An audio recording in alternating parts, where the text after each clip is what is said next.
They fired me at 55 and took credit for my algorithm, but my revenge made their stock crash and crowned me industry leader. Kira, after 15 years with TechVantage, we're restructuring your position, Marjorie Thompson announced, her voice carrying a barely concealed note of satisfaction. She sat across from me in the small conference room, flanked by Denise from HR, both of them wearing carefully crafted expressions of corporate regret. The company is moving in a new direction, Denise added, sliding a manila folder across the table. Your contributions have been valuable, but we're consolidating the research division under the product development team. I nodded thoughtfully, accepting the folder without opening it. Inside would be the standard severance package, 2 weeks for every year of service, continued health coverage for 3 months, and a list of career counseling resources I would never use. I completely understand, I replied, my voice steady. These decisions are never easy. Relief flashed across their faces. They'd clearly expected tears, protests, or anger. After all, I was a 55-year-old woman being pushed out of the tech industry, where youth was prized above experience. What they didn't know was that I had anticipated this moment for weeks, ever since a misdirected email thread had appeared in my inbox last month. We'd like you to clean out your desk by Friday, Marjorie continued, gaining confidence from my apparent acceptance. We'll need your keycard, company laptop, and phone before you leave. Your team will be notified this afternoon. My team, 6 brilliant engineers I had personally recruited and mentored over the years, the same team that had helped me develop the distributed processing algorithm that now powered TechVantage's flagship product, AccountSphere, accounting software used by over 40% of Fortune 500 companies. Of course, I said, rising from my chair. Is there anything else? They exchanged glances, clearly thrown by my composure. Marjorie recovered first. That's all for now. Thank you for making this professional. As I walked back to my office, I passed the glass-walled conference room where the executive team was meeting. Through the transparent barrier, I could see CEO Victor Lawson gesturing animatedly at a PowerPoint presentation titled Q3 Revenue Projections. The same Victor Lawson who had taken credit for my algorithm at last year's industry conference, referring to me only as one of our research team members. I closed my office door and pulled out my personal phone, sending a single text message, "It's happening. Friday is my last day." The response came immediately, perfect timing. Contracts are ready. Dinner tonight to finalize details. I smiled as I looked at the calendar on my desk. Today was Wednesday. On Friday, I would leave TechVantage for the last time. And Monday? Monday would be fascinating. That evening, I met Gregory Sullivan at Meridian, an upscale restaurant far from TechVantage's headquarters.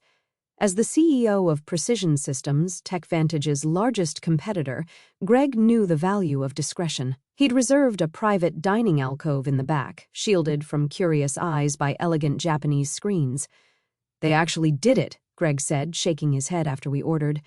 I suspected they might, but to cut the very person who developed their core technology?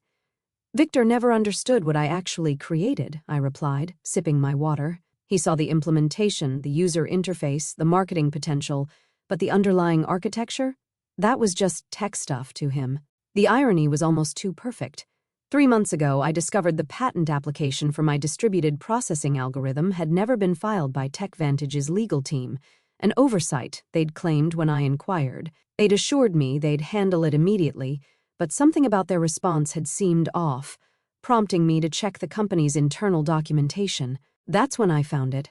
A strategy memo outlining plans to claim the algorithm as company-developed technology without specific inventor attribution. They'd planned to push me out before securing the patent, knowing intellectual property developed by employees typically belongs to the company. What TechVantage didn't know was that I'd already been working on refinements to the algorithm on my own time, using my personal equipment. Those improvements, which dramatically increased processing efficiency by 43%, weren't covered by my employment agreement. I'd quietly filed for a patent under my own name last month, fully documented with timestamps and development logs that clearly showed the work was completed outside of company time. The patent had been granted with remarkable speed, thanks to Greg's introduction to a top-tier IP attorney. All the paperwork is finalized, Greg said, sliding a folder across the table, As soon as you sign, Precision Systems officially acquires exclusive licensing rights to your patent. The press release goes out Monday morning, announcing you as our new Chief Innovation Officer. I reviewed the documents carefully, though I'd already memorized the key terms.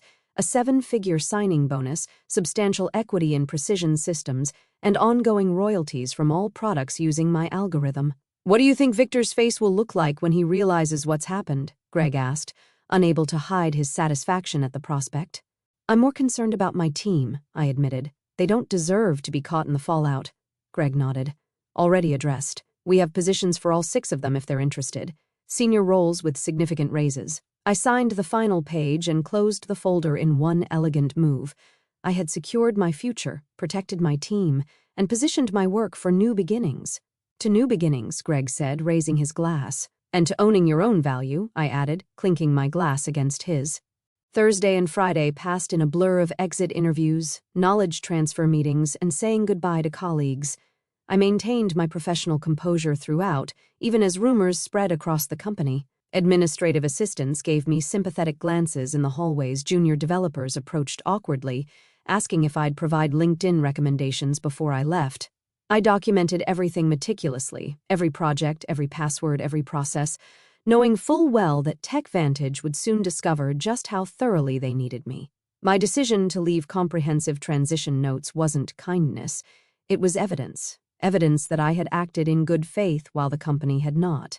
During my final exit interview on Friday afternoon, Denise from HR went through the standard checklist with mechanical efficiency. "You understand that any intellectual property developed during your employment remains the property of TechVantage," she stated, pushing a non-disclosure agreement across the table. "Of course," I replied pleasantly, "anything developed within the scope of my employment, using company resources during company time." I emphasized those qualifiers slightly, but Denise was too busy checking boxes to notice. "And you affirm you have no copies of proprietary company information?" "I have taken nothing that belongs to TechVantage," I confirmed truthfully. The patent was mine, after all.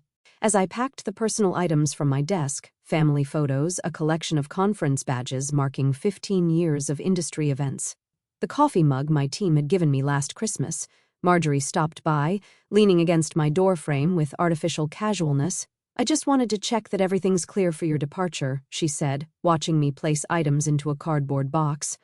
"Crystal clear," I replied, wrapping a small award I'd received for the very algorithm now at the center of my plans. The irony wasn't lost on me as I carefully placed it between layers of tissue paper. "You know, Kira, these restructuring decisions are never personal," Marjorie continued. "Victor feels the company needs to move in a more youthful direction." I looked up, meeting her gaze directly. "I understand completely. Business is business." Something in my tone made her pause. For a brief moment, uncertainty flickered across her face, but she quickly dismissed it. What could a soon-to-be unemployed 55-year-old woman possibly do? "Will you be taking some time off?" she asked, an artificial note of concern in her voice. "Actually, I already have something lined up," I replied. "I start Monday." "Oh, surprise," crossed her features. "That's fast. Anything interesting?" I smiled. "Very. A leadership position. I'm quite excited about it." She nodded absently, already mentally moving on to other matters. Well, good luck with that. As I walked out of TechVantage's glass headquarters for the final time, keycards surrendered and personal belongings in tow, I took a moment to look back at the building where I'd spent 15 years of my career. On the top floor, I could see the executive conference room lit up for an evening meeting, likely discussing how to redistribute my responsibilities among younger, less experienced, and significantly less expensive staff.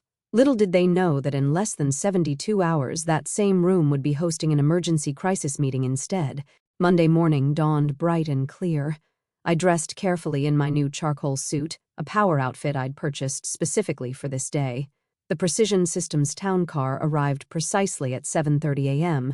to take me to their headquarters, where I'd start my first day as Chief Innovation Officer. The press release went live at 7 a.m., Greg informed me as I settled into my new corner office with floor-to-ceiling windows. Industry newsletters are already picking it up. I've got the communications team monitoring reactions. The announcement had been crafted with strategic precision. Precision Systems acquires exclusive rights to revolutionary processing algorithm, welcomes creator Dr. Kira Jennings as Chief Innovation Officer. It detailed my background, emphasized my role as the sole inventor of the patented technology, and outlined how Precision Systems would be integrating the algorithm into their next generation of products. Most importantly, it clearly stated that any company currently using the technology would need to negotiate licensing agreements with Precision Systems moving forward. At precisely 9:15 a.m., my phone lit up with the first text from my former team at TechVantage. Complete chaos here. What did you do? It was from Miguel, my lead developer. I smiled, typing back, check your personal email. All 6 of you have offers waiting. Meanwhile, 8 miles away at TechVantage headquarters, the scheduled Monday morning executive meeting was undergoing a dramatic transformation. According to Miguel's play-by-play updates throughout the morning, Victor had arrived at the office to find the company's general counsel and chief financial officer waiting at his door, both ashen-faced. The industry announcement had hit their inboxes simultaneously, setting off immediate alarms. By 9:30 a.m., what should have been a routine start-of-week meeting had morphed into an emergency crisis session. Board members were calling in remotely. The legal team was frantically reviewing my employment contract and the documentation around the algorithm's development. They're pulling every file with your name on it, Miguel reported. Someone just wheeled in all the servers from the research division for the tech team to analyze. I could picture the scene perfectly. Victor pacing the conference room, demanding explanations from Marjorie and the legal department. The stock would already be responding to the news. Investors hated uncertainty, and the announcement had created plenty of it. At 10:45 a.m., I received an email from Victor himself, the desperation practically emanating from my screen. Kira, there appears to be a misunderstanding. Please call me at your earliest convenience to discuss. I forwarded it to Precision Systems' legal team without responding. By noon, the industry was buzzing with speculation. TechVantage's stock had dropped 7% since the market opened, while Precision Systems had seen a 12% increase. 3 different technology journals had requested interviews with me about the strategic coup that had shaken the accounting software industry. How are you feeling? Greg asked, stopping by my office as I settled in. Validated, I replied honestly. 15 years of watching others take credit for my work, of being told I should be grateful just to have a seat at the table, and now, finally, recognition. My new executive assistant appeared at the door. Dr. Jennings, the development team is ready for you in the main conference room. She hesitated. TechVantage's CEO has called 4 times in the last hour. Please let him know I'm in meetings all day, I replied calmly. I'll have our legal team reach out to discuss licensing options later this week. As I walked toward my first meeting as Chief Innovation Officer, my phone buzzed with another update from Miguel. Board just called emergency session. Victor looks like he's about to explode. P.S. My team and I accept your offer. When can we start? By Tuesday morning, the full impact of my departure had become clear to everyone at TechVantage. Their flagship product, AccountSphere, relied entirely on my algorithm to process the massive datasets that gave it an edge over competitors. Without licensing rights to my patent, they faced 2 equally unpalatable options: negotiate with Precision Systems or rebuild their core technology from scratch, a process that would take years and millions in development costs. Victor has called an all-hands meeting for 2 p.m., Miguel texted. It was his last day at TechVantage. He and the rest of my former team would be starting at Precision Systems next Monday. Rumor is they're going to try to sue you. I forwarded his message to our legal department, who responded almost immediately. Let them try. Your documentation is impeccable. Development logs, timestamps, personal equipment usage, all clearly established. We've prepared for this scenario. Meanwhile, I was settling into my new role with remarkable ease. The respect I received at Precision Systems was a stark contrast to my final years at TechVantage. When I spoke in meetings, people actually listened. My ideas weren't repackaged by male colleagues and presented as their own. My age and experience were viewed as assets rather than liabilities. The engineering team is implementing your efficiency improvements, Greg informed me during our afternoon briefing. Early testing shows a 51% performance boost, even better than we projected. I had several refinements I never shared with TechVantage, I admitted. After I discovered they were planning to eliminate my position, I saw no reason to give them my best work. Their loss, our gain, Greg replied with a satisfied smile. Speaking of which, the first licensing inquiry came in this morning. Not from TechVantage yet, they're still in denial, but from data flow systems. They're worried about being caught in the crossfire. At 3:30 p.m., Miguel sent a detailed account of Victor's all-hands meeting. The CEO had tried to project confidence, assuring the staff that TechVantage would vigorously defend our proprietary technology, but the anxiety in the room had been palpable. Several employees had already updated their LinkedIn profiles, sensing the company's vulnerability. Marjorie looked like she was about to faint when someone asked directly if they'd failed to secure the patent, Miguel reported. Victor cut the question period short after that. By Wednesday, the industry fallout had intensified. 2 major clients had contacted Precision Systems about switching from AccountSphere, concerned about TechVantage's ability to maintain the product without the algorithm's creator. Our stock had risen another 8%, while TechVantage's continued its decline. I received a call from Denise in HR, the same woman who had slid my severance package across the table just days earlier. "Kira," she began, her voice carefully professional, "I'm calling to discuss the, situation with your patent. We believe there may have been a misunderstanding about ownership rights." "I don't think there's any misunderstanding," I replied calmly. "My employment agreement clearly states that intellectual property developed on my own time using my own resources remains mine. The patent documentation confirms exactly that. Victor was hoping you might consider coming in to discuss options. Any discussions would need to go through Precision Systems' legal department now," I responded. "I'm sure they'd be happy to set up a meeting to discuss licensing terms." The silence on the other end spoke volumes. Finally, Denise sighed. "I'll pass that along." That afternoon, I led my first formal presentation to Precision Systems' board of directors, outlining our technology roadmap with my algorithm at its center. As I stood confidently at the head of the table, not hidden in the back as I had been at TechVantage, I caught Greg's approving nod. By Friday, just 1 week after I had walked out of TechVantage for the last time, the company had entered full crisis mode. Their stock had fallen 23% from Monday's opening bell, triggering concerned calls from major investors. Industry analysts were publishing speculative pieces with titles like "Can TechVantage Survive the Algorithm Crisis?" and "How One Strategic Blunder May Cost a Tech Giant Everything." Through my industry contacts, I learned that Victor had finally acknowledged the severity of the situation to the board. TechVantage would need to either license my algorithm from Precision Systems, likely at exorbitant rates that would devastate their profit margins, or undertake a complete rebuild of AccountSphere without using any technology covered by my patent. "They've started interviewing for a new development team," Miguel informed me during our Friday video call, where we discussed his upcoming transition to Precision Systems. "Victor's claiming they can recreate the functionality in 6 months." I couldn't help but laugh. The original algorithm took me 3 years to perfect, and that was with intimate knowledge of the problem space. "Exactly," Miguel agreed. "Nobody's believing the timeline, especially after your team posted their resignation letter simultaneously. The knowledge drain is massive." That afternoon, TechVantage's attorneys finally reached out to Precision Systems to open a dialogue about potential licensing arrangements. Our legal team, following the strategy we had developed, responded with terms that were technically fair but strategically painful, 3 times the standard industry licensing rate, plus a public acknowledgement of my role as the technology's inventor. "They'll balk at the acknowledgement more than the cost," Greg predicted as we reviewed the response in his office. "Victor's ego won't allow him to admit he pushed out the person who created their core technology. Then they'll have to rebuild," I replied, "and every day they spend trying to replicate my work is another day we extend our lead in the market." The following Monday morning, 10 days after my unceremonious dismissal, I led the first meeting with my newly assembled innovation team, which included Miguel and the other 5 engineers from TechVantage. The energy in the room was electric as we mapped out the next evolution of my algorithm. "This is how development meetings should be," commented Anita, one of my former team members at TechVantage. "We spend half our time explaining basic concepts to executives who wouldn't listen anyway."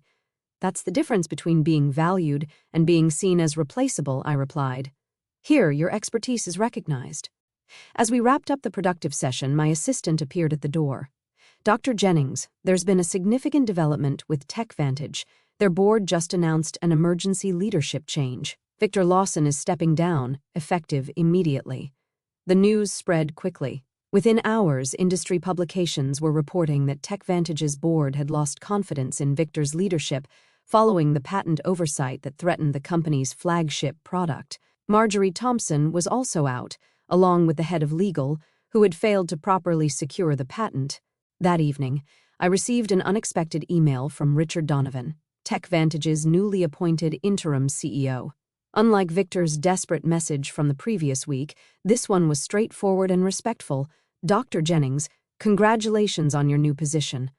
I've been brought in to help TechVantage navigate the current situation. I'd like to discuss a fair licensing arrangement for your patented technology.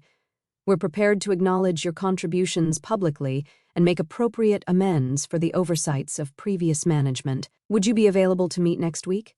I forwarded the email to Greg, adding a simple note, Phase 1 complete. His reply came quickly, beautifully executed. "The board is celebrating your first major victory for precision systems. Looks like TechVantage is finally learning an expensive lesson about valuing innovation and innovators." 3 months after my departure from TechVantage, I sat on the stage at the National Technology Innovation Conference, preparing to deliver the keynote address. The audience was filled with industry leaders, technology journalists, and aspiring developers, many of whom now knew my story. "And now, I'm pleased to introduce our keynote speaker," the conference organizer announced, Dr. Kira Jennings, Chief Innovation Officer at Precision Systems and creator of the distributed processing algorithm that has revolutionized data management across multiple industries. The applause was substantial as I approached the podium. What a difference a few months could make. Last year, I had attended this same conference as part of the TechVantage delegation, seated in the back while Victor Lawson presented his company's innovations. "Thank you," I began, surveying the attentive faces. "Today, I want to talk about innovation, ownership, and the importance of properly valuing intellectual contributions, regardless of where they come from." My presentation detailed the technical aspects of my algorithm, but also addressed the broader issues of recognition and respect in the technology sector. Without directly mentioning TechVantage, I emphasized the importance of companies protecting their innovators rather than viewing them as replaceable resources. Afterward, during the reception, several young women engineers approached me, seeking advice and mentorship. One of them, barely 30, confided, "Your story changed how I document my work. I started keeping detailed logs of my development process on my personal time." "Smart," I replied. "Your innovations deserve protection." As the evening concluded, I checked my phone to find an industry news alert. TechVantage had finally announced the licensing agreement with Precision Systems, acknowledging me by name as the algorithm's creator. Their stock had stabilized, though at a significantly lower valuation than before my departure. 1 year to the day after being told to clean out my desk, I sat in my spacious office at Precision Systems, reviewing the quarterly innovation report. Under my leadership, the company had released 3 groundbreaking products built on my algorithms, capturing significant market share from TechVantage and other competitors. A knock at my door interrupted my analysis. It was Greg, holding a bottle of champagne and 2 glasses.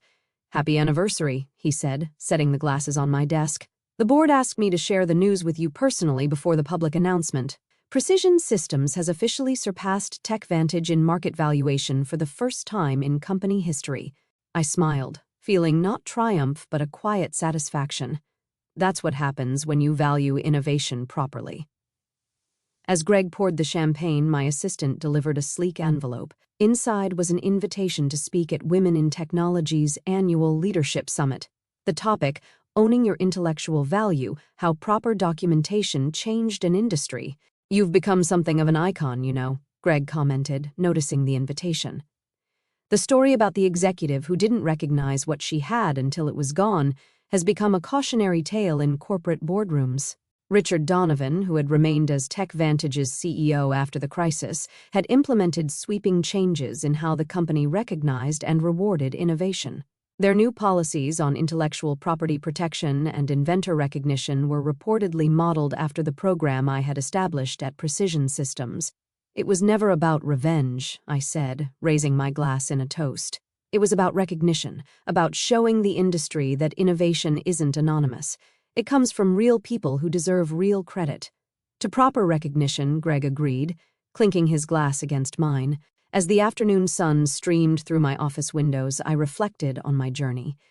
At 56, I had finally found what had eluded me throughout my career, not just success, but acknowledgement. My name was now permanently attached to the algorithm that had changed an industry exactly where it belonged.